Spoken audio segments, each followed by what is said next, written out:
नमस्कार। कार्यक्रम विशेष संवादमा यहाँलाई हार्दिक स्वागत गर्दछु। म सचिता बुढाथोकी। हामी विशेष संवादमा विश्वमा महामारीको रूपमा फैलिएको कोरोना भाइरस कोभिडको प्रभावमा यति बेला विश्वका विद्यालयहरू परेका छन्। नेपालका विद्यालयहरू पनि यति बेला कोभिडको प्रभावमा परेका छन्, जसको कारण करिब 8 महिनादेखि नेपालका विद्यालयहरू बन्दाबन्दीको अवस्थामा छन्। यो बन्दाबन्दीको अवस्थामा रहिरहँदाखेरि करिब 8 महिनादेखि ती बालबालिकाहरू घरमा बसिरहेका छन्, जसको चिन्तामा अभिभावक छन्। अब के होला, बालबालिकाको भविष्य कता जाला भन्ने एउटा चिन्ता त छँदैछ। यो सँगसँगै सरकारले लगायत निजी विद्यालयहरूले अब यसरी चुप लागेर बस्नु हुँदैन। कोरोनाको बेलामा हामीले कोरोना अभ्यास यसलाई चाहिँ अवसर सम्झेर केही न केही गर्नुपर्छ, शैक्षिक गतिविधि गर्नुपर्छ भनेर अनलाइन कक्षा प्रणाली भनेर अगाडि सारेको छ। यसमा पनि धेरै विद्यार्थी त सहभागिता जनाएका छन्, तर विशेष त यसको पहुँचमा अलिक कम भयो। यो पहुँचमा विद्यार्थी पुग्न सकेनन् भन्ने एकातिर गुनासो पनि छ। त्यो सँगसँगै शिक्षा क्षेत्र सुधार्नुपर्छ, शिक्षा क्षेत्र यसरी जानुपर्छ भनेर शिक्षाविदहरूले विभिन्न खालका भनौँ न विश्लेषणहरू, सुझावहरू, सल्लाह पनि दिँदै आउनु भएको छ। र अभिभावकले के भन्नुभएको छ भने अहिले अनलाइन कक्षाको नाममा हामीलाई पढ्दै नपढेको भनौँ न बिलहरू आयो, क्यान्टिनको समेत बिल आयो भनेर उहाँहरूको आक्रोश पनि एकातिर छ। वास्तवमा यो कोरोनाको कहरमा शिक्षाको गतिविधि के कसरी अगाडि बढिरहेको छ, शिक्षामा अबको यो असरलाई अवसरमा कसरी बदल्ने, वैकल्पिक शिक्षाको रूपमा अनलाइन शिक्षा नै हो त अथवा के हो, यस विषयमा कुराकानी गर्नेछौँ। र कुराकानीको लागि आज हामीसँग दुईजना अतिथि हुनुहुन्छ। इसान काठमाडौँका सचिव तथा उहाँ जय मल्टिपल क्याम्पसका क्याम्पस प्रमुख हुनुहुन्छ भवानी प्रसाद पौडेल सर, र त्यसै गरी हुनुहुन्छ शिक्षाविद, एकीकृत अखिल नेपाल शिक्षक सङ्गठनको उपाध्यक्ष र उहाँ सामाजिक अभियन्ता पनि हुनुहुन्छ इन्द्रराज भट्टराई। दुवैजनालाई हार्दिक स्वागत छ। धन्यवाद। दुवैजना आराम हुनुहुन्छ? आरामै छौँ। मेरो पहिलो प्रश्न सरबाट जान चाहन्छु। कोरोनाको कहर 8 महिना हामीले बिताइसकेका छौँ, यति बेला हिसान के गर्दैछ? यस्तो छ, हिसान यो उच्च शिक्षालयहरूको एउटा छात्र सङ्गठनको रूपमा रहेको छ। विशेष गरी यसले कक्षा 11, 12 र त्योभन्दा माथिल्ला प्रोग्रामहरू सञ्चालन गरेका कुनै पनि युनिभर्सिटीका कार्यक्रमहरूलाई चाहिँ यसले हेर्ने गर्छ। त्यसको एउटा छात्र सङ्गठनको रूपमा रहेको छ। हामीले अहिले चाहिँ जस्तो लकडाउन चैत्र 11बाट भयो होइन, त्यसपछि नै हामीले के गर्यौँ भने झन्डै चैत्रको अन्त्यतिर आइसकेपछि हामीले एक खालको सोचाइ पनि बनायौँ। अब चाहिँ यो लकडाउन यति बेलासम्म हुन्छ भनेर कन्फर्म गर्न सकेको छैन। राज्य स्तरबाट पनि त्यो चाहिँ यति नै हुन्छ भनेर भन्न सक्ने अवस्थाहरू चाहिँ छैन। र शिक्षामा प्रत्यक्ष रूपमा क्लासमा ल्याएर विद्यार्थीहरूलाई पढाउन सक्ने वातावरण पनि बन्न सक्ने छैन जस्तो हामीलाई लागिसकेपछि हामीले अब विकल्पको रूपमा चाहिँ कसरी जाने त, जस्तो भनौँ न लकडाउन छ, प्रत्यक्ष रूपमा क्लासमा आउन सक्ने अवस्था छैन। यो अवस्थामा विद्यार्थीहरूको सिक्न पाउने जुन राइट छ नि, त्यसलाई त कसैले रोक्न सक्दैन। बन्द छ, बाहिर हिँडुल गर्न मिल्दैन, तर कुनै पनि विद्यार्थीहरूको सिक्न पाउने जुन अधिकार छ अथवा उसलाई क्रिएटिभ बनाउने कुराहरू चाहिँ छ, सृजनशील बनाउने भन्छौँ नि, यसलाई त रोक्न सकिँदैन। त्यसैले गर्दाखेरि अब हामी टिचर्सहरूले कम्तीमा त्यो विद्यार्थीहरूलाई चाहिँ विभिन्न माध्यमबाट वैकल्पिक, त्यो बेला तत्कालै हामीले हेऱ्यौँ एउटा जुम होइन, त्यो बेलासम्म अभ्यस्त कोही पनि थिएन, न टिचर साथीहरू हुनुहुन्थ्यो न हामी होइन अभ्यस्त थियौँ। केही वर्ष अगाडि हामी सोच्छौँ हाम्रो विद्यार्थीहरूलाई डिजिटलाइज्ड गरौँ, आइटी फ्रेन्डली बन्नुपर्छ भनेर सोचाइ त थियो, तर हामी व्यवहारमा आउन सकेका थिएनौँ। अनि त्यो हुनासाथ हामीले के गर्यौँ भने विद्यार्थीहरूलाई चाहिँ कम्तीमा सृजनशील बनाउनुपर्छ, क्रिएटिभ बनाउनुपर्छ। घरमा बस्दै गर्दा पनि यसै दिँदै गरेका विद्यार्थीहरूलाई पनि अब चाहिँ प्र्याक्टिस गराउने, रिभिजन गराउने, जुन कुरा उनीहरूले परीक्षा दिन पाएनन्, अन्यलता थियो। कक्षा 12 र 11 को परीक्षा पनि रोकिएको थियो। यस्तै गरेर विश्वविद्यालयका कतिपय कार्यक्रमहरू परीक्षा हुँदाहुँदै रोकिएको अवस्था थियो। त्यस अवस्थामा हामीले के भन्यौँ भने विद्यार्थीलाई रोक्नु हुँदैन। घरमा एउटा आइसोलेटेड टाइपले बसे कि उनीहरू घरबाट बाहिर पनि जान नपाउने। यसो हेर्दा त अलिक घरमा जसको आफ्नो घर छ, कम्पाउन्ड छ, त्यहाँभित्र खेल्न पनि पायो, रमाउन पनि पायो। एउटा फ्ल्याटमा बस्ने फ्ल्याटमा सीमित रह्यो, एउटा कोठाभित्र बस्ने विद्यार्थी कोठाभित्र मात्रै सीमित भयो, त्यो अर्को कोठामा जान नपाउने वातावरण भयो। यस्तो बेलामा कम्तीमा पनि त्यो विद्यार्थीहरू, त्यो अभिभावकजीहरू टिचरसँग चाहिँ जोडिनुपर्छ भन्ने हिसाबले हामीले जुम मार्फत हाम्रा विद्यार्थी, हाम्रा अभिभावकलाई जोड्ने प्रयत्न गऱ्यौँ र केही हदसम्म भए पनि एउटा क्रिएटिभ बनाउने प्रयत्न गऱ्यौँ। जस्तो सबै विद्यार्थी यो पहुँचमा छैनन्, यो कुरा तपाईँले पनि स्वीकार्नुपर्छ, हामी सबैले देखेको कुरा हो। यो सँगसँगै यो अनलाइन कक्षाको नाममा घर घरमा बिल पठाइयो, निजी विद्यालयले यस्तो गर्यो, शिक्षक पाल्ने बहानामा होइन, यहाँले जुन भनिरहनु भएको छ गुनासो आक्रोश अभिभावकको छ नि, यस्तो छ यो यदाकदा भएको छ, त्यसलाई पनि हामीले स्वीकार्छौँ। हामीले त्यस्ता विद्यालयहरूलाई चाहिँ नगर्नुहोस् भनेर हाम्रो साइडबाट पनि विरोध भएको छ। प्याप्सन एन्ड प्याप्सन हिसानको तर्फबाट त्यस्ता विद्यालयहरू जसले क्यान्टिनको पनि यहाँले भन्नुभयो, क्यान्टिनको बिल पठाएको छन्, ट्रान्सपोर्टेसनको बिल पठाएको छ र अन्य बिलहरू पनि त्यसमा समावेश गरेर हजुर त्यो जुन पठाएको छ त्यसको त हाम्रो पनि त्यसलाई हामीले स्वीकार्दैनौँ, हामीले पनि विरोध गरेका छौँ। त्यस्ता विद्यालयकै साथीहरूलाई हामीले पनि भन्ने गरेका छौँ यो गलत भयो, गर्नु हुँदैन भनेर हाम्रो साइडबाट पनि त्यो कुराहरू भएको छ। हजुर, त यो गलत प्रवृत्ति त आजको होइन नि त, यो त परम्परादेखि चल्दै आएको झन् बढ्दो छ यो प्रवृत्ति त। त्यसमा पनि कोरोनाको कहरमा त झन् वात्तै देख्यो। यस्तो छ, यसमा चाहिँ कस्तो छ भने हामीले हाम्रो साइडबाट सङ्गठनको हिसाबले पनि हामीले त्यो गर्नु हुँदैन, गलत हो भनेर हामीले आफ्नो साइडबाट विरोध गरिरहेका छौँ। तर यहाँले जुन भनिरहनु भएको छ नि परम्परागत रूपमा यो सबैले गरेका छैन कि, जस्तो यदाकदा एउटा दुईटा तीनटा अथवा हातको औँलामा गर्न सकिने विद्यालयले गरेको कुरालाई समग्रतामा लानु हुँदैन। सबै विद्यालयहरूलाई सबै कलेजहरूलाई चाहिँ एउटै बास्केटमा राख्नु हुँदैन, त्यो गलत हुन्छ। फेरि त्यसैले गर्दाखेरि त्यसलाई नियमन गर्ने त फेरि पनि छ नि, त्यसलाई नियमन गर्ने हिसानले होइन नि त, हिसानले विरोध गर्छ, यो गर्नु हुँदैन भनेर आफ्नो कुराहरू राख्छ। तर त्यसलाई त नियमन गर्ने त फेरि पनि सरकारी निकायहरू छ नि। हजुर, अहिले यो कोरोनाको कहरमा वैकल्पिक शिक्षा भनेर अनलाइन कक्षा सञ्चालन भइरहेको छ, यसलाई कसरी हेर्नुहुन्छ तपाईँले? पहिलो कुरा वैकल्पिक शिक्षा भन्दा पनि शिक्षामा वैकल्पिक विधिको प्रयोग भन्ने अर्थमा हामीले बुझ्नुपर्छ भन्ने लाग्छ मलाई। विशेष गरी हाम्रो अहिलेसम्मको एजुकेसन सिस्टममा हामी जेनरली हेर्दाखेरि हामी परम्परागत क्लासरुम टिचिङको कन्सेप्टमा हामी गइराखेका थियौँ। विश्व बजारलाई हामीले हेऱ्यौँ भने अहिले विश्वका धेरै युनिभर्सिटीहरूमा विशेष गरी र केही विद्यालय स्तरमै पनि अनलाइन शिक्षाको प्रयोग भनेको यो कोरोनाभन्दा अगाडि पनि नभएको होइन। तर नेपाल जस्तो विकासशील मुलुकहरूमा चाहिँ हामीले विशेष गरी शिक्षामा विज्ञान र प्रविधिलाई कसरी जोड्ने भन्ने छलफल गर्दाखेरि धेरै समयहरू बितिराखेको अवस्था छ। अहिले यहाँले पनि विषयवस्तु उठाउनु भएको थियो, पहुँचका कुराहरू छन् होइन, र त्यसले गर्दाखेरि यो वैकल्पिक विधिको प्रयोगको सन्दर्भमा चाहिँ मैले के जोड्न चाहन्छु भने वास्तवमा यो कोरोना कहर चाहिँ नेपालको शिक्षा प्रणालीमा वैकल्पिक विधिको प्रयोगको निम्ति चाहिँ एउटा अवसर बनेको पक्कै हो, त्यसमा कुनै दुई मत छैन। र त्यो वैकल्पिक विधिको प्रयोग गर्दाखेरि त्यसमा पहुँचको कुरा यहाँले उठाइसक्नु भएको छ, मैले फेरि दोहोऱ्याउनु पर्दैन। अब हामीले थुप्रै नेसनल इन्टरनेसनल रिपोर्ट हेऱ्यौँ भने पनि अत्यन्तै कम प्रतिशत विद्यार्थीहरू मात्रै अनलाइन कक्षामा जोडिएको कुराहरू छन्। म तपाईँलाई डेटासहित भन्न चाहन्छु, काठमाडौँ उपत्यकाभित्रका 25% स्कुलका विद्यार्थीहरू पनि जोडिन सकेको अवस्था छैन भने काठमाडौँ एउटा उपत्यकाभन्दा बाहिरका एउटा सङ्घीय राजधानीभन्दा बाहिरका ठाउँहरूको अवस्था त के होला, हामी त्यसै आकलन पनि गर्न सक्छौँ। कतिपय ठाउँ त यस्ता ठाउँहरू छन् जहाँ टेलिफोनको मोबाइलको सुविधा पनि छैन, रेडियोको सुविधा छैन, र हामीले वैकल्पिक विधि भन्दै गर्दा हामी कता कता ती विद्यार्थीहरूलाई बिर्सिराखेका छौँ कि भन्ने पनि एउटा प्रश्न छ। यसको अर्थ फेरि हामीले पोजिटिभ कुरालाई पोजिटिभली नै लिनुपर्छ, किनभने जुन विधिको हामीले सुरुवात गऱ्यौँ जति विद्यार्थीहरू त्यो पहुँचमा आइपुगे त्यो पोजिटिभ छ।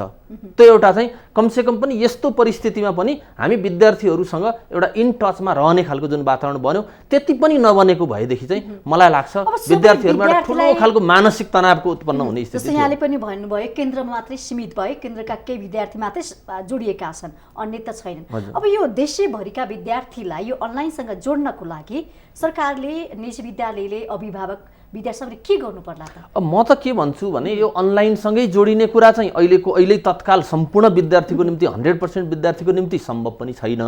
त्यसको निम्ति हामीले इन्फ्रास्ट्रक्चर डेभलपमेन्टमा पनि ध्यान दिनुपर्ने हुन्छ। र मलाई के लाग्छ भने तत्कालको तत्काल गर्नुपर्ने कुरा भनेको हामीसँग अहिले नेपालमा 761 वटा सरकार छन् एकदम, र त्यो 761 वटा सरकारले निर्णय गरेर एउटा कोअर्डिनेसनमा सङ्घीय सरकार, प्रादेशिक सरकार र स्थानीय सरकारले कोअर्डिनेसन गरेर अब हाम्रा विद्यार्थीहरू कहाँ छन्, ती विद्यार्थीहरूलाई हामीले सिकाइको पहुँचभित्र कसरी ल्याउने भन्ने विधिको खोजी गर्नु जरुरी छ। एकदमै ढिलो भइसकेको छ यो, किनभने लगभग 8 महिना बितिसकेको छ, हामी अहिलेसम्म पनि विद्यार्थी हाम्रो पहुँचमा आइसकेको अवस्था छैन है। र सँगसँगै फेरि के छ भने एउटा खालको एउटा मानसिक तनावको बिचमा अभिभावकहरू पनि गुज्रिरहेको अवस्था छ। लाखौँ लाख मजदुरहरू अहिले बेरोजगार बनेको स्थिति पनि छ यो कोरोनाको कारणले गर्दाखेरि।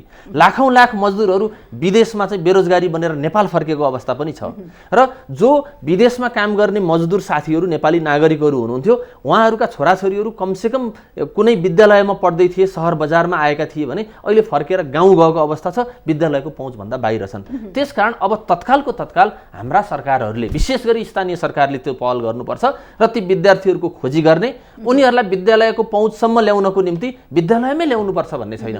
विभिन्न सिकाइ केन्द्रहरूको निर्माण गर्ने, सक्ने ठाउँमा अनलाइन कक्षाहरूको व्यवस्था गर्ने, नसक्ने ठाउँहरूमा अब शिक्षकहरूलाई तुरुन्तै परिचालन गर्ने, सामाजिक अभियन्ताहरू, शिक्षकहरू, जनप्रतिनिधिहरू सबैलाई परिचालन गरेर ती विद्यार्थीहरूलाई साना साना सिकाइ केन्द्रहरूमा चाहिँ कार्यक्रम अगाडि बढाउनु पर्ने देखिन्छ। उपाध्यक्ष पनि हुनुहुन्छ, यो कोरोनाको कहरमा कतिपय शिक्षकहरूको रोजगारी गुम्यो भन्ने गुनासो पनि आइरहेको छ। कतिपय शिक्षकहरूको यो पेसा संरक्षण सुरक्षा भनौँ न गर्नको लागि भनेर अनलाइन कक्षा पनि सञ्चालन गरिएको भनेर त्यस्ता विद्यालयले भनिरहेको अवस्थामा शिक्षकहरूको अवस्था के छ? अब पहिलो कुरा हामीले नेपालको सन्दर्भमा हेर्दा दुई थरी विद्यालयहरू हामीसँग छन्। एउटा नेपाल सरकारले सपोर्ट गरेका सामुदायिक विद्यालयहरू छन्, अर्को चाहिँ निजी लगानीमा सञ्चालित चाहिँ विद्यालयहरू छन् जसलाई संस्थागत विद्यालयहरू पनि भन्ने गरिन्छ। विशेष गरी यहाँले उठाएको प्रसङ्गमा कतिपय शिक्षकहरूको रोजगारी गुमेका कुराहरू छन्। त्यो एकाध ढङ्गले सामुदायिक विद्यालयहरूमा पनि काम गर्ने कतिपय निजी स्रोतका शिक्षकहरू, राहत शिक्षकहरू विस्थापित हुनु परेको अवस्था पनि यहाँनिर देखिन्छ। र सँगसँगै निजी विद्यालयहरूको सवालमा चाहिँ मैले के यहाँलाई आग्रह गर्न चाहन्छु भने कतिपय विद्यालयहरूकै समस्या अहिले सरले पनि राखिसक्नु भएको छ हैन। विद्यालयहरू सञ्चालन गर्नको निम्ति निकै समस्याहरू परेको अवस्था छ। अहिले 8 महिनासम्म विद्यालय सञ्चालन हुन नसक्नु, विद्यालयहरू टोटल्ली चाहिँ प्यारेन्ट्सहरूले तिर्ने फीबाट चाहिँ चल्ने अवस्था रहनु र अनि शिक्षकहरू करिब करिब 8 महिनादेखि म त एकदमै स्पष्ट के भन्न चाहन्छु भने 10% शिक्षकहरूले पनि तलब पाएका छैनन्। यो स्पष्ट छ यहाँनिर।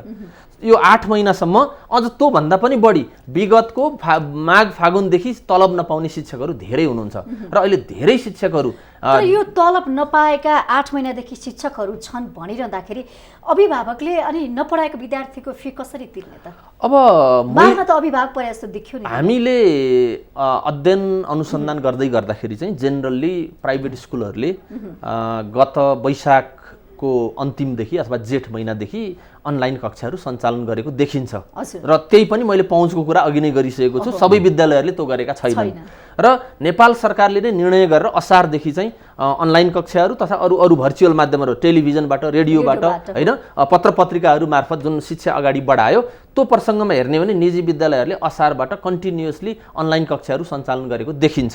तर त्यसो गर्दा गर्दै पनि एउटा राज्यको निकायबाट निर्दिष्ट निर्देशन हुन नसक्दाखेरि चाहिँ के भएको छ भने न विद्यालयहरूले शुल्क लिन सक्ने अवस्था रह्यो, न शिक्षकहरूले चाहिँ तलब सेवा सुविधा पाउने अवस्था रह्यो। र यहाँले उठाएको प्रसङ्ग चाहिँ के छ भने एकाध विद्यालयहरूमा त्यस्ता घटनाहरू घटे। कतिपय विद्यालयहरूले सधैँ जस्तै फीहरू पठाए। यहाँले अघि ट्रान्सपोर्टेसनको कुरा गरिसक्नु भएको छ, क्यान्टिनको कुरा गरिराख्नु भएको छ हैन। यो एकदमै यो एउटा अति हो भन्ने लाग्छ कि यहाँनिर चाहिँ हैन। अनि त्यो स्थिति हुँदा गर्दाखेरि चाहिँ सम्पूर्ण विद्यालयहरू त्यसको चाहिँ एउटा ऐसरले जुन बास्केटको कुरा गर्नुहुन्छ त्यसमा परे।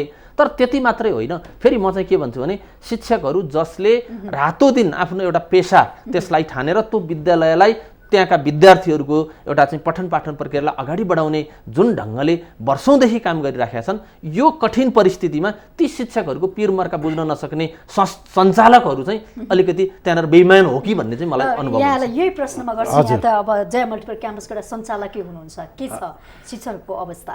यस्तो छ, अब सामान्यतया हामीले सरले पनि उठान गरिसक्नु भयो, हामीले वैशाख अथवा केही विद्यालयहरूले चैतबाट नै अनलाइनका कार्यक्रमहरू चाहिँ सञ्चालन गर्नुभएको हो। जस्तो शिक्षामा वैकल्पिक विधि अन्तर्गत सुरुमा हामीले जुम मार्फत क्लासेसहरू गऱ्यौँ। अहिले त धेरै खाले सफ्टवेयरहरू आएको छ, एकदमै इजी पनि भएको छ। अहिले चाहिँ विद्यालयहरू के भन्दैछन् अथवा विद्यार्थीहरू के भन्दैछन् भने प्रत्यक्ष रूपमा क्लासमा आएर पढ्नुभन्दा जस्तो हामीले त अब अनलाइन मार्फतै पढौँ भनेर, जस्तो मेरो मास्टर्स डिग्रीमा पढ्ने सुन्नुभएछ, मैले त झन्झटिलो भयो, झन् समस्या थप्यो, चुनौती भयो, मानसिक तनाव भयो भनेर अभिभावक र विद्यार्थीले यस्तो छ। यहाँले भन्दै गर्दाखेरि मैले यो भनिरहेको छु, मैले लेभलको कुरा गरिरहेको छु कि जस्तो मास्टर्स लेभल, ब्याचलर लेभल पढ्ने विद्यार्थीहरू अहिले के भन्दैछन् भने हामी त अहिले अनलाइन मार्फतै जाउँ, प्रत्यक्ष रूपमा क्लासमा आउन सक्ने वातावरण हुँदा पनि हामी चाहिँ केही दिन चाहिँ जस्तो हप्तामा 6 दिनलाई हामीले के गरौँ 3 दिन अनलाइन पढौँ 3 दिन प्रत्यक्ष रूपमा आउँछौँ सर भनेर भनिराखेको अवस्थाहरू पनि छ एउटा सहजको हिसाबले हेर्दा। र अर्कोतिर जस्तो समस्याकै कुराहरू गर्दै गर्दाखेरि के छ भने चैतबाट लकडाउन भयो। लकडाउन भनेको त जे थियो त्यहीँ ठ्याक्क लक हो नि। अथवा कतिपय सवालमा भनिन्छ नि इन्कम जस्तो रिसोर्सको हिसाबले हेर्दाखेरि कलेक्सनको हिसाबले गर्दाखेरि निजी क्षेत्रमा अथवा निजी क्षेत्रबाट सञ्चालित सबै खाले विद्यालय कलेज सबै भनौँ न त्यो एउटा रिसोर्सको हिसाबले हेर्दाखेरि प्यारेन्ट्सले अथवा विद्यार्थीले तिर्ने शुल्क नै एउटा रिसोर्स हो। त्यो चैत्र 11बाट ब्लक भयो नि ठ्याक्क रोकिएपछि त्यसमा आउने कुराहरू भएन। त्यसपछि यदाकदा यहाँले भने जस्तो कलेजहरूको अवस्था के छ विद्यालयको अवस्था के छ टिचर साथीहरूको समस्याहरूका कुराहरू पनि होलान् हैन। टिचर साथीहरूलाई पनि के छ भने अब हामीले आफ्नो तर्फबाट सङ्गठनको हिसाबले भन्दा के भनेका छौँ भने साथीहरूलाई केही हदसम्म उहाँहरूको पनि चुलो जल्नुपर्छ बल्नुपर्छ उहाँहरू पनि बाँच्न पाउनुपर्छ। त्यस अर्थमा म्यानेज गरेर जति हुन्छ म्यानेज गर्नुहोस् र दिँदै गर्दा हामीले के भनेका छौँ भने त्यसलाई चाहिँ जस्तो अहिले दिनुहोस् एडभान्स स्वरूप दिनुहोस् अथवा त्यसलाई हिसाब पछि मिलान गर्ने गरी अहिले चाहिँ जति हुन्छ हाम्रो टिचर साथीहरूलाई कर्मचारी साथीहरूलाई दिँदै जानुपर्छ भनिएको छ। र शिक्षाको कुरा गर्दाखेरि के छ भने टिचर साथीहरू अहिले घरमै बसेर पनि हिजो प्रत्यक्ष रूपमा जसरी एउटा सहज रूपमा क्लासमा आउने क्लास लिने जाने जुन वातावरण थियो नि अहिले चाहिँ वास्तवमा अप्ठ्यारो हो उहाँहरूको लागि अप्ठ्यारो भइरहेछ कि किनभने हिजो हामी आइटी फ्रेन्डली थिएनौँ हामीसँग त्यो सफ्टवेयरहरू पनि डेभलप थिएन। एउटा सामान्यतया एउटा मोबाइलमा कुनै कुरा डाउनलोड गर्नु पऱ्यो भने टिचर साथीहरू नि आफ्ना छोराछोरी भाइ बहिनीको हुनुहुन्छ उहाँहरूलाई उहाँहरूको सपोर्ट लिएर गर्नुहुन्थ्यो। अहिले आफै बसेर आफूले चाहिँ अनलाइन मार्फत एउटा भनौँ न ल्यापटपमा बसेर उहाँहरूले चाहिँ त्यहाँ 50, 60, 70 जना विद्यार्थीहरूलाई चाहिँ त्यहीँ बसेर पढाउनु पर्ने वातावरण छ। मेटेरियलहरू तयार गर्नुपर्ने छ अथवा विद्यार्थीले जुन कार्यक्रम जस्तो हामीले होमवर्क दिन्छौँ अथवा उनीहरूलाई एउटा निश्चित कार्य दिन्छ त्यो उनीहरूले पठाइसकेपछि फेरि पनि करेक्सन गरेर पठाउनु पर्ने छ। वास्तवमा हिजोभन्दा बढी टिचर साथीहरूले काम गर्नुभएको छ। कसरी पढ्ने भन्ने कुरा पनि हैन यो त शेड्युल हुन्छ यसमा त शेड्युल हैन यो त शेड्युल भनेको हुन्छ। हिजो जसरी प्रत्यक्ष रूपमा क्लासमा आएर हामी एउटा समय तालिका अनुसार पढ्थे नि यो अनुसार अहिले हामीले विद्यार्थीहरूलाई शेड्युल दिएका छौँ। र्यान्डमली पढ्ने हैन उनीहरूको पनि समय तालिका छ। सहभागिताको हिसाबले हेर्दै गर्दा मेरो अब प्रत्यक्ष रूपमा मेरो आफ्नो कलेजको कुरा गर्नुहुन्छ विद्यालयको कुरा गर्नुहुन्छ भने मेरो चाहिँ विद्यालयमा हेर्दाखेरि झन्डै 70 देखि 80% विद्यार्थीहरू त्यसको एक्सेसमा छन्। त्यसमा पनि फेरि माथिल्लो क्लासमा बढी छ तल्लो क्लासमा अलिक कम छ हैन। कलेजको कुरा गर्नुहुन्छ भने +2 तिरको हेर्ने भने 11-12 को सहभागिता हेर्नुहुन्छ भने झन्डै त्यही 70-80 को हाराहारीमा छ। ब्याचलरतिर अलिकति बढी छ। मास्टर्स डिग्रीमा हेर्ने हो भने 100% छ। त्यसैले लेभल अनुसार विद्यार्थीहरूको सहभागिता छ।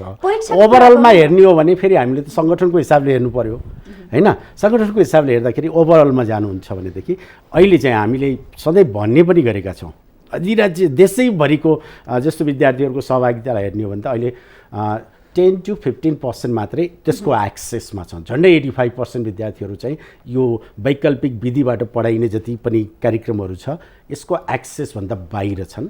अब कतिपय सवालमा हुनसक्छ राज्य स्तरबाटै अथवा कतिपय रूपमा जस्तो जय मल्टिपल क्याम्पसले वैशाखदेखि नै कुनै एउटा टेलिभिजन मार्फत जस्तो काठमाडौँ टेलिभिजन मार्फत रेगुलर रूपमा क्लासेसहरू दिइरहेछ। त्यसले मनकामना स्कुल र त्यस्तै गरेर जय मल्टिपल क्याम्पसलाई मात्रै टार्गेट गरेन देशैभरिका विद्यार्थीहरूलाई टार्गेट गर्यो नि। त्यसरी पनि कार्यक्रमहरू दिइरहेछ। यस्तै गरेर प्याप्सनले पनि त्यो कार्यक्रमहरू गर्यो। राज्य स्तरबाट पनि यसरी टेलिभिजन मार्फत कार्यक्रमहरू दिइरहेछ। त्यसैले गर्दाखेरि यति नै छ भनेर हामीले भन्नुभन्दा पनि अब होइन टेलिभिजन जहाँ यस्तो छ टेलिभिजनको एक्सेस त लगभग देशैभरि छ नि टेलिभिजनको एक्सेस छ। अब अर्कोतिर अनलाइनको एक्सेस मैले थोरै जोड्न चाहे सर यो विषयमा। पहिलो कुरा शिक्षकहरूको विषय जोडिएको कुरा थियो सरबाट अलिकति क्लियर आएन भन्ने लाग्छ मलाई। के लाग्छ भने अनलाइन कक्षा सुरु भइसकेपछि अथवा लकडाउन पछाडि विशेष गरी निजी विद्यालयका शिक्षकहरूको कुरा गर्दै गर्दाखेरि चाहिँ उहाँहरूमा थप बर्डन थपियो कामको बर्डन थपियो नम्बर 1। अर्को उहाँहरूले तलब सुविधा पाउनु भएको छैन र अर्को उहाँहरूलाई अब ल्यापटप किन्नुपर्ने बाध्यता भयो कि उहाँले त्यो पेसा छोड्नु पर्यो होइन पेसामा निरन्तर झुन्डिरहने हो भने अब ल्यापटपको जरुरी भयो हेर्नुहोस् है। र त्यसपछि सँगसँगै प्रविधि सिक्नुपर्ने भयो। अत्यन्तै ठुलो बर्डनका बीच अहिले शिक्षकहरू गुज्रिरहेको अवस्था छ र मैले अघि नै भने 10% भन्दा बढी शिक्षकहरूले तलब पाउनु भएको छैन। त्यो अवस्थामा उहाँहरू गुज्रिरहनु भएको छ। एकातिर त्यस्तो अवस्था छ अर्कोतिर अभिभावकहरूको समस्या पनि भन्छु म। अभिभावकहरूले भएको समस्या के छ भने 4 जना छोराछोरीहरू हुनुहुन्छ 4 जनाकै निम्ति 4वटा डिभाइस चाहियो इन्टरनेटको पहुँच चाहियो हैन अनि रोजगारी गुम्या छ। हामी यो अवस्थामा गुज्रिरहेका छौँ। सरले यो भनिरहँदाखेरि मैले भने अलिकति क्लियर गर्दै थिएँ मैले टिचर साथीहरूको सन्दर्भमा हामीले भन्दा नि हिजो मैले लकडाउन ठ्याक्क भने नि हिजो जुन अवस्थामा थियो लकडाउन भइहाल्यो, त्यसपछि रिसोर्सको हिसाबले म्यानेज गर्ने कुराहरू पनि भएन। स्कुल कलेजहरूले म्यानेज गर्ने सपोर्ट लिने भनेको कहाँबाट लिने भन्दाखेरि ब्याङ्किङ इन्स्टिट्युसनहरूसँग हो। त्यो बेला लोन पनि दिन नसक्ने, राहत स्वरूप त मागेकै थिएन, राहत देऊ त भनेकै थिएन, हामीलाई सफ्ट लोनको व्यवस्था गर भनेर प्याप्सन एन्ड प्याप्सन हिसानले बारम्बार माननीय शिक्षा मन्त्रीज्यूसँग, माननीय अर्थमन्त्रीज्यूसँग, इभन सम्माननीय प्रधानमन्त्रीसँग समक्ष पनि यो कुराहरू राखियो। कहीँ कतै कुनै पनि रूपमा सुनवाई नभएपछि अन्तिम रूपमा त हाम्रो उपाय भनेको त हाम्रो सर्वेसर्वा भनेको त फेरि पनि अभिभावकज्यूहरू हो। अभिभावकज्यूहरूसँगै जाने, जे सक्नुहुन्छ जति सक्नुहुन्छ त्यो अहिले दिनुहोस्, बाध्यता होइन है, फेरि जति सक्नुहुन्छ सपोर्ट गर्नुहोस्। कम्तीमा पनि यो विद्यालयहरू बाँच्नुपर्छ। यो विद्यालयहरूमा जस्तो टिचिङ गर्दै आउनुभएका टिचर साथीहरू पनि बाँच्नुपर्छ, सञ्चालकज्यूहरू पनि बाँच्नुपर्छ र कम्तीमा पनि भोलि तपाईँहरूका नानीहरू त्यो विद्यालयमा पढ्न आउँदाखेरि गेटमा बसेर विद्यार्थीहरूलाई स्वागत गर्ने टिचर साथीहरू चाहिँ चाहिन्छ।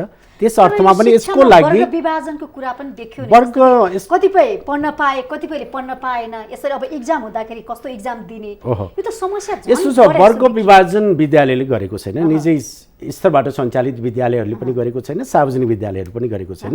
यसको लागि जिम्मेवार फेरि पनि को हुने भन्ने कुराहरू आउन सक्छ। सरकार जिम्मेवार हुने हो कि सोसाइटी दिने हो कि सरले अघि भने जस्तै स्थानीय सरकार पो जिम्मेवार बन्ने हो कि कसले जिम्मेवारी लिने भन्ने कुराहरू आउँछ।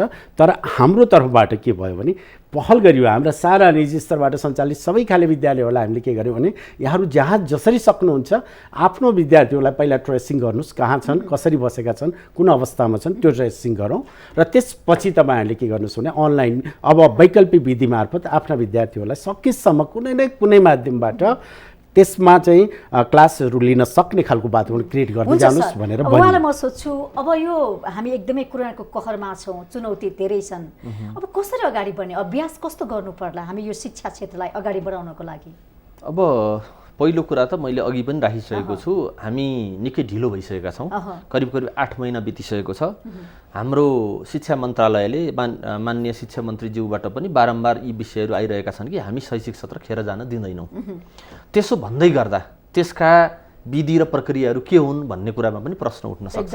त्यसकारण अब छिटोभन्दा छिटो मैले अघि पनि भने स्थानीय सरकारहरूलाई परिचालन गरेर विद्यालय प्रशासन, विद्यालय व्यवस्थापन र स्थानीय सरकार मिलेर शिक्षकहरूको सहभागितामा विद्यार्थीको अभिलेखीकरण गर्ने प्रक्रियालाई तुरुन्तै सुरु गर्नु जरुरी छ र सँगसँगै सिकाइ केन्द्रहरू मार्फत विद्यार्थीहरूलाई सम्भव भएसम्म कोरोनाको संक्रमण अत्यन्तै कम भएका ठाउँहरूमा चाहिँ फेस टु फेस मोडमा पनि विद्यालयहरू सञ्चालन गर्ने वातावरण निर्माण हुनुपर्छ।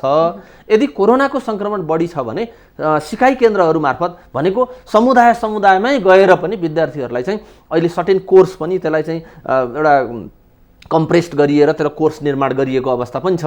त्यो कोर्सलाई अगाडि बढाउने हिसाबले पनि विद्यार्थीहरूसँग इन टचमा चाहिँ विद्यालयहरू पुग्नुपर्छ। पहिलो कुरा यो छ भन्ने लाग्छ मलाई। लगानी गर्ने पैसा बजेट जति पनि छ तर कहाँ के कुरा मिलेको छैन। अब लगानीकै कुरामा समस्या हो भन्ने लाग्दैन, किनभने अहिले पनि जस्तो सफ्टवेयर किन्नको लागि कुरा भइरहेछ नि हैन। झन्डै 1 लाख भन्दा बढी शिक्षकहरू जो सामुदायिक विद्यालयहरूमा काम गर्ने स्थायी शिक्षकहरू हुनुहुन्छ, उहाँहरू विगत 8 महिनादेखि झन्डै भन्दा 100% भन्न नसकिएला तर धेरै जसो शिक्षकहरू केही पनि नगरिकन 8 महिनादेखि उहाँहरू बसिरहनु भएको छ। केही पनि नगरिकनको अर्थ के हो भने विद्यार्थीसँगको सिकाइसँग मैले जोडेको छु यसलाई हैन। अहिले जस्तै शिक्षकसँग बसिरहनु भएको छ भन्नुपर्छ अहिले हामीले स्पष्ट रूपमा। तर सांगठनिक हिसाबले शिक्षकका चाहिँ वृत्ति विकासको सन्दर्भमा शिक्षक सङ्गठनहरू व्यापक रूपमा लागेको छ। फेरि यो कोरोनाको बीचमा मलाई नै अनुभव छ, हाम्रो सङ्गठनले नेतृत्व गरेर झन्डै 5000 शिक्षकहरूलाई हामीले चाहिँ आइटी फ्रेन्डली ट्रेनिङ दिएका छौँ। हामीले त्यसरी काम गरिराखेका छौँ। 77 जिल्लामा हामीले जिल्ला स्तरीय ट्रेनिङदेखि लिएर राष्ट्रिय स्तरका ट्रेनिङहरू पनि हामीले सञ्चालन गरेका छौँ। सबै सङ्गठनहरू त्यसरी लाग्नु भएको छ। त्यो पोजिटिभ पाटो छ भन्ने लाग्छ। तर त्यो सँगसँगै हामीले सिकेको कुरा विद्यार्थीसम्म पुर्याउने हो नि, हाम्रो काम त त्यो हो नि हैन। हाम्रो काम भनेको नलेजलाई चाहिँ सिफ्ट गर्ने हो विद्यार्थीसँग हो। त्यो काममा चाहिँ हामी कति अगाडि बढ्यौँ भन्ने चाहिँ प्रश्नवाचक चिन्ह छ। शिक्षकहरूमाथि पनि प्रश्न गर्न चाहन्छु म यो विषयमा। त्यसकारण तर सदुपयोग नगर्ने हाम्रो दायित्व भनेको हामीले विद्यार्थीहरूलाई शिक्षा दिने र तिनीहरूलाई चाहिँ भोलिको एउटा चाहिँ भविष्यको एउटा असल र सक्षम नागरिक निर्माण गर्ने। तपाईहरुले व्यावहारिक र प्रयोगात्मक शिक्षालाई बढी जोड दिएको मैले देखेको छु तपाईको संगठनले पनि। तपाई संगठनको उपाध्यक्ष पनि हुनुहुन्छ। यो के काम गर्यो त आजको दिनसम्म आइपुग्दाखेरि? उद्देश्य के थियो? उद्देश्यमा पुग्न सके कि सकेन? यहाँले भन्नुभयो हामीले तालिमहरू दिइरहेका छौँ आइटीसँग खेल्नको लागि भनेर। शिक्षकहरूको अवस्थाको तर्फ नपाएको गुनासोहरू त छँदैछ। अब ती जनशक्तिहरूलाई चाहिँ अब कहाँ प्रयोग गर्ने यो कुरा पनि आउँछ। कसरी अगाडि बढाउने? तपाईले सरकारसँग यस्तो यो विषयमा पहल गर्नुभएको छ कि? अब पहिलो चाहिँ समग्र शिक्षकहरूको एउटा छाता सङ्गठन छ नेपाली शिक्षक महासङ्घ। महासङ्घ मार्फत शिक्षा मन्त्रालयसँग र सँगसँगै सबै स्थानीय सरकारहरूसँग हामीले महासङ्घको तर्फबाट विभिन्न कुराहरूको ध्यानाकर्षण पनि गराएका छौँ। र यदि राज्य पक्षबाट चाहिँ राज्य पक्ष भन्नाले अब शिक्षकहरू पनि राज्य पक्षभन्दा बाहिर त हुँदैन, तैपनि विशेष गरी जो जिम्मेवार तहमा सरकार छ ती सरकारहरूको तर्फबाट चाहिँ एउटा विधि र विधानको निर्माण गरेर ती शिक्षकहरूलाई परिचालन गर्ने चाहिँ एउटा प्रक्रिया अगाडि बढ्यो भने शिक्षकहरू त्यसको निम्ति तयार छन् भन्ने कुरा हामीले बारम्बार भनेका छौँ। र सँगसँगै जहाँसम्म यहाँले शिक्षक सङ्गठनका उद्देश्यहरू र हामी कहाँ पुग्यौँ भन्ने कुरा गर्नुभएको छ एकदमै, त्यसमा हामीले विशेष गरी के भन्छौँ भने हामी शैक्षिक सवालहरू, पेशागत सवालहरू होइन, पेशागत सवालमा अधिकार र कर्तव्यका कुराहरू आउँछन्, शैक्षिक सवालमा समग्र राज्यको शिक्षाको पोलिसीको कुरा आउँछ। त्यसकारण हामीले पोलिसीको कुरा गर्दाखेरि राज्यले हामीले गर्न नसकेका केही चिजहरू छन् अहिले पनि। हामी यति ठुलो राजनीतिक परिवर्तनबाट आज 2077 सम्म आइपुग्दाखेरि सङ्घीय गणतान्त्रिक मुलुकमा हामी आइपुगेका छौँ। तर नेपालको शिक्षा ऐन पल्टाएर हेर्नुभयो भने नेपालको शिक्षा ऐन 2028 लेखेको देख्नुहुन्छ तपाईँ होइन। यो परिस्थितिबाट हामी गुज्रिराखेका छौँ, एउटा विषय। अर्को कुरा, अहिले वर्ल्ड यति फास्ट मुभिङ छ कि हिजो 10 वर्ष लाग्ने परिवर्तन आज 2 वर्षमा हुन्छ हरेक कुरामा।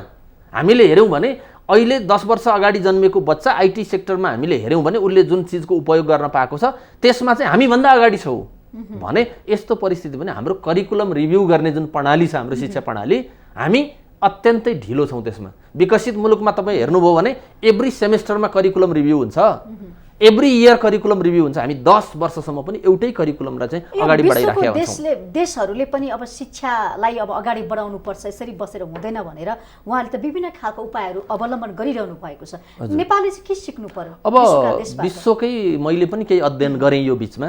कतिपय मुलुकहरूले चाहिँ यहाँले भने जस्तै विभिन्न अरू खालका वैकल्पिक विधिहरू मार्फत विद्यार्थीहरूलाई इङ्गेज गराउने काम गरिराखेका छन्, एकदमै त्यो कुरा पक्कै हो। तर कतिपय देशहरूले चाहिँ यो शैक्षिक सत्र कोल्याप्स गरेको पनि हामीले देखेका छौँ, त्यस्तो पनि अवस्था छ। तर हामी चाहिँ त्यो दुईटाको बिचमा छौँ, हामीले कोल्याप्स पनि गरेका छैनौँ, नगर्ने भन्नेमै छौँ र त्यो पोजिटिभ पनि हो भन्ने लाग्छ। किनभने एउटा विद्यार्थीहरूको अभिभावकहरूको मानसिकतालाई पनि त्यसले चाहिँ एउटा बलियो बनाउने काम पनि गर्छ।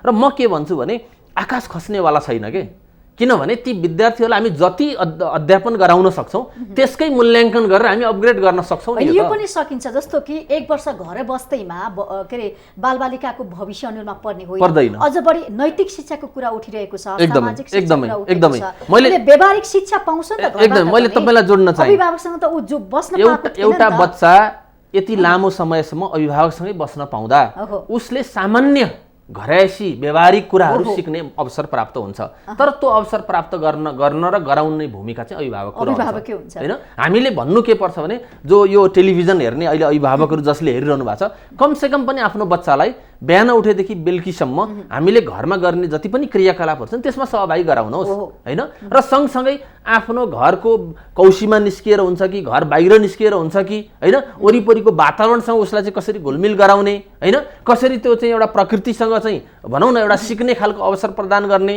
होइन, लगायतका चिजहरू। र सँगसँगै कतिपय मोटिभेसनल कुराहरू हुन सक्छन्, टेलिभिजनबाट रेडियोबाट सुन्न सक्ने कुराहरू हुन सक्छन्। तिनै माध्यमबाट म त के भन्छु भने एउटा शिक्षकले पनि त्यो गर्न सक्छ कि। एउटा शिक्षकले आज 11 बजेको समाचार सुनेर माउन्टेन टेलिभिजनबाट अथवा बिजनेस प्लस टेलिभिजनबाट 11 बजेको समाचार सुनेर त्यो समाचारमा भएका मुख्य 5वटा बुँदा चाहिँ टिपेर भोलिको क्लासमा सुनाऊ भन्ने पनि एउटा हुन सक्छ नि त, एउटा अभ्यास हुन सक्छ नि त, त्यसबाट पनि सिकाइ हुन सक्छ नि त। अब यहाँ समझ्न चाहन्छु, अब सरकारले चाहिँ परीक्षा गर भनेर अनुमति दिइसकेको छ, कतिपय निजी विद्यालयले परीक्षा गरिसकेको कुराहरू पनि आइरहेको छ। यो परीक्षा के यो सबै विद्यार्थी सहभागी छन्? यस्तो छ अब यसमा जस्तो अब भनौँ न कक्षा 12 को परीक्षा भनेर यो मक्सिर 9 गतेबाट गर्ने गरी त्यो सेड्युल आइसकेको छ। लगभग अहिले विद्यार्थीहरू एउटा तयारी अवस्थामा पनि छन् र यसमा एउटा सहजीकरण के गरिदिएको छ भने विद्यार्थी जो जहाँ छ त्यहाँको एउटा उसलाई पाएक पर्ने केन्द्रमा उसले परीक्षा दिन सक्ने भनेर अहिले राज्य स्तरबाट अथवा राष्ट्रिय परीक्षा बोर्डले त्यो खालको वातावरण क्रिएट गरेको छ। सरकारले भन्दियो तर स्थानीय प्रदेश लगायतका सरकार तयार छन् कि छैनन्, विद्यार्थी अभिभावक तयार छन् कि छैनन्, होइन यसमा चाहिँ अब तयारी छ। किनभने जस्तो वैशाखमै हुनु पर्थ्यो नि त्यो परीक्षा, त्यो वैशाखमा हुने परीक्षा लगभग लामो समय भइसक्यो, विद्यार्थीहरूले पर्खेर बसिराखेको। लगभग यो बिचमा चाहिँ अब परीक्षा दिने तयारीमा अभिभावकहरू पनि जुट्नु भएको छ, विद्यालयहरू पनि जुट्नु भएको छ, स्थानीय सरकारले पनि लसमा बिरामीलाई चाहिँ भन्नु न नआउनु भन्या रहेछ। हजुर संक्रमित छ एउटा भने त्यसको चाहिँ एउटा भनौँ न एउटा उसले परीक्षण गराएको प्रमाणपत्र त्यो लिएर त्यो विद्यार्थीले पछि चाहिँ परीक्षा दिन सक्ने खालको वातावरण पनि क्रिएट गरेको छ। अनि अर्कोतिर जो जहाँ छ त्यहीँबाट पाइक पर्ने ठाउँबाट परीक्षा केन्द्रबाट परीक्षा दिन सक्ने व्यवस्था गरेको छ। र काठमाडौँको हकमा के छ भने काठमाडौँ भक्तपुर ललितपुरलाई चाहिँ त्यो स्थानीयताभन्दा जो जहाँबाट पढेको छ त्यही केन्द्रबाट दिने भनेर सहज गरिदिएको छ। त्यसैले गर्दाखेरि मलाई लाग्छ अब यसबाट विद्यार्थीहरू चाहिँ अब परीक्षा दिन अथवा अभिभावकले म दिलाउने पक्षमा छैन भन्ने खालको वातावरण बन्दैन। सबैजना विद्यार्थीहरू पनि उत्साहित मैले पाएको छु, टिचर साथीहरू पनि उत्साहित नै हुनुहुन्छ। लगभग परीक्षाको सन्दर्भमा 100% त नभनौँ होइन, गर्दाखेरि निम्तेको समस्या हो यो सबै प्रभाव यो असरहरू। यसैको संघारमा छौँ हामी, के गर्ने कसो गर्ने अन्यलमा छौँ। अझ पनि अब विद्यालय कहिले खुल्छ भन्ने कुरा हामी भन्न सकेको अवस्था छैन। अब कसरी जाने, अनलाइन कक्षालाई नै व्यवस्थित गरेर जाने अथवा यसको पहुँचको विस्तार विकास गर्ने हो अथवा अन्य वैकल्पिकमा के हुन सक्ला त्यस्तो केही पूर्व लगभग अब हामी परीक्षाको तयारीमा छौँ। जस्तो मक्सिर 9 गतेबाट प्रत्यक्ष रूपमा विद्यार्थीहरूलाई सम्बन्धित केन्द्रहरूमा बोलाएर परीक्षा लिने खालको वातावरण बनेको छ। यसले पनि लगभग त्यहाँनिर हुन्छ हेल्थ प्रोटोकलको जस्तै कुराहरू छ त्यसलाई म्यानेज गर्नुपर्छ, अभिभावक पनि कन्सियस बन्नुपर्छ, विद्यार्थी पनि बन्नुपर्छ, टिचर पनि, विद्यालय सबै विकृति आइरहेका कुराहरू आलोचनाहरूलाई चाहिँ तपाईँ कसरी अब यहाँले भन्दै गरेको अब यस्तो छ सुरुको कुराहरू मैले भन्न चाहेँ। जस्तो वैकल्पिक जुन विधि छ नि यसलाई नै मान्दै जाने, जहिलेसम्म प्रत्यक्ष रूपमा क्लासमा विद्यार्थीहरूलाई बोलाउन सकिँदैन त्यो अवस्थासम्म हामीले यही विधिबाट नै विद्यार्थीहरूलाई पठन पाठनका कार्यक्रमहरूलाई अगाडि लिएर जानुपर्छ। अब विकृतिका कुराहरू चाहिँ अब यसमा विकृति के छ भन्ने कुराहरू आउँछ कि केलाई विकृति भन्ने कुराहरू आउँछ, यता कता कहीँ देखिएका छन् भने अब शुल्कको सन्दर्भमा पनि यस्तो छ। शुल्कमा पनि एउटा दुईवटा विद्यालयले कहीँ कतै कुनै पनि प्रकारको गल्ती गरेको छन् भने त्यो सच्ची होइन त्यसलाई सचिनुपर्छ। होइन त्यसलाई त राज्य स्तरबाट नियमन गर्नु पर्यो नि, किनभने राज्यले नियमन गर्नु पर्यो। नियमन गर्ने निकाय भनेको त राज्य हो नि त, राज्यले गरिदिनुपर्छ, सरकारले गर्नुपर्छ, शिक्षा मन्त्रालय छ, शिक्षा विभाग छ अथवा त्योसँग सम्बन्धित अन्य निकायहरू छ नि उसले चाहिँ नियमन गर्दै जानुपर्छ, छुट दिनु हुँदैन। कसैले पनि कहीँ कतै कुनै पनि रूपमा हुँदै गरेका विकृतिलाई चाहिँ छुट दिनु हुँदैन, त्यसलाई नियमन गर्नुपर्छ भन्ने। कार्यक्रमको अन्त्यमा सानो म कुरा जिज्ञासा राख्न चाहन्छु, अबको यात्रा कस्तो हुनुपर्छ शिक्षाको स्वरूप? अब शिक्षा भन्ने बित्तिकै पहिलो कुरा जीवन व्यवहार परिवर्तन गर्ने शिक्षा हुनु पर्यो, श्रमसँग जोडिने शिक्षा हुनु पर्यो। हाम्रो शिक्षा विदेशी नै शिक्षा हुनु भएन, हाम्रो शिक्षा नेपाल बनाउने शिक्षा हुनु पर्यो। हाम्रो शिक्षा नेपालमा भएका साधन स्रोतको प्रयोग गरेर त्यसलाई चाहिँ समृद्ध नेपाल निर्माणमा प्रयोग गर्ने शिक्षा हुनु पर्यो। अब त्यो दिशामा हामी अग्रसर हुनको निम्ति ढिलो भइसकेका छ। त्यसले गर्दाखेरि अब हामीले ढिलो नगरिकन विशेष गरी विद्यालय शिक्षा पछाडि कसरी हाम्रा विद्यार्थीहरूलाई व्यावसायिक र प्राविधिक शिक्षातर्फ लैजाने भन्ने कोणमा चाहिँ अब राज्यको बहस त्यतातिर जानुपर्छ र बहस सँगसँगै त्यसको कार्यान्वयनको दिशामा पनि हामी अगाडि बढ्नुपर्छ। कमसेकम पनि अहिले सिटिभिटी मार्फत जुन खालका प्राविधिक शिक्षाका कामहरू भइरहेका छ त्यसले एउटा पोजिटिभ मेसेज पनि दिएको छ। अर्को युनिभर्सिटी लेभलमा पनि विश्व स्तरमा ग्लोबलाइजेसनको कारणले जुन खालको विद्यार्थीहरूको चाहिँ भनौँ न आउने जाने प्रक्रिया बढ्थ्यो, अब त्यो जाने प्रक्रियालाई मात्रै होइन आउने प्रक्रियाको पनि सुरुवात नेपालले गर्नुपर्छ र सकेसम्म हाम्रा विद्यार्थीहरूलाई विशेष प्राविधिक शिक्षाहरू पढ्ने बाहेकका सन्दर्भमा नेपालमै त्यो शिक्षा उपलब्ध गराउने दिशामा हामी अगाडि बढ्नुपर्छ। र अर्को यो जुन शिक्षामा एउटा खाडल जुन देखिएको छ हैन, निजी र सामुदायिकको जुन खाडल देखिएको छ, पहिलो कुरा त सरकारले सामुदायिक विद्यालयहरूको स्तर उन्नतिमा लाग्नु पर्यो। त्यस्ता स्कुलहरू मोडेल स्कुलहरू डेभलप गर्नु पर्यो, देशभरि त्यस्ता विद्यालयहरू बनाउनु पर्यो, विद्यालयहरू छन् खुलेका छन् दमा तिनीलाई व्यवस्थित गर्नु पर्यो। र निजी विद्यालयहरू अहिले तत्कालै बन्द गर्ने अवस्था त राज्यसँग त छैन हैन, र आवश्यकता अनुसार ती निजी विद्यालयहरूलाई पनि नियमन गर्ने, अनुगमन गर्ने र आवश्यक पर्दा नियन्त्रण पनि गर्ने खालको विधि चाहिँ राज्यले गर्न सक्यो भने सम्भवतः हामी केही वर्षभित्रमा यो अहिलेको व्यथिति जुन हामीले छलफल गऱ्यौँ त्यो व्यथितिको अन्त्यतर्फ अगाडि बढ्न सक्छ। कुराकानीको लागि दुवैजनालाई धेरै धेरै धन्यवाद। यहाँलाई पनि र माउन्टेन र बिजनेस प्लस टेलिभिजनलाई विशेष धन्यवाद दिन चाहन्छु। हस्, यहाँहरूले जुन ढङ्गले यस्तो अवस्थामा पनि शैक्षिक बहसहरू सञ्चालन गर्नुभएको छ यो अत्यन्तै पोजिटिभ छ भन्ने लाग्छ र यो हाम्रो बहसले चाहिँ आगामी दिनमा शिक्षाको रूपरेखालाई नयाँ दिशातर्फ अगाडि बढाउने कुरामा साथ दियोस् भन्न चाहन्छु। हस्, कार्यक्रम विशेष संवादबाट मैले पनि बिदा लिन्छु। बिजनेस प्लस टेलिभिजन हेर्दै गर्नुहोला। नमस्ते।